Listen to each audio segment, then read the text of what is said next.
étaient finalement nombreux à vouloir ainsi tester la qualité des eaux de baignade, comme à la belle époque où Mers-les-Bains, pionnière des stations balnéaires de la côte picarde, lançait la mode de la thalasso. Le sapin président, le voici. Élu pour sa taille et son âge, celui-ci a presque 500 ans.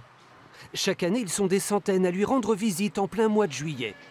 Sur son tronc, on a gravé le visage d'Edgar Faure, un totem de la politique, mais c'était il y a déjà 50 ans. L'histoire des vautours dans la vallée n'a pas toujours été simple.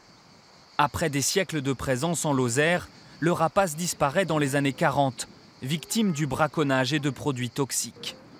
Dans les années 80, il est réintroduit par l'homme avec succès. Aujourd'hui, le vautour se nourrit de cadavres de brebis que les agriculteurs locaux déposent eux-mêmes pour économiser l'équarrissage. Loin des clichés et de sa mauvaise réputation.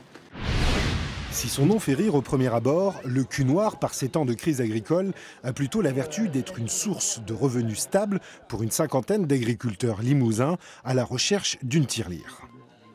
On a la banane, oui, mais après, voilà, on est sur un marché de niche avec de petites quantités, des consommateurs qui sont en attente de ce genre de produit-là.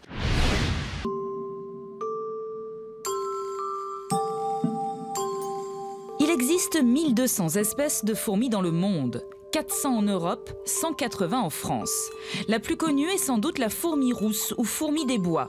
Elle a la particularité de construire des fourmilières qui peuvent être de très grande taille, de véritables immeubles.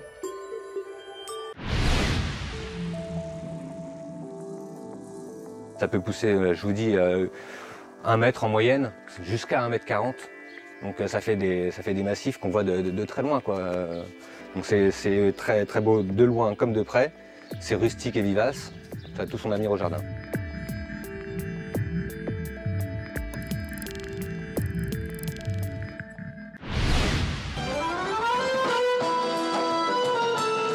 Au fil des années, le festival d'accordéon de Jancet s'est étoffé. À l'origine, ce simple rendez-vous annuel réunissait les gens du bourg, mais depuis 20 ans, plus de 1400 aficionados arrivent de toute la France, même de l'étranger, pour faire un tour de piste.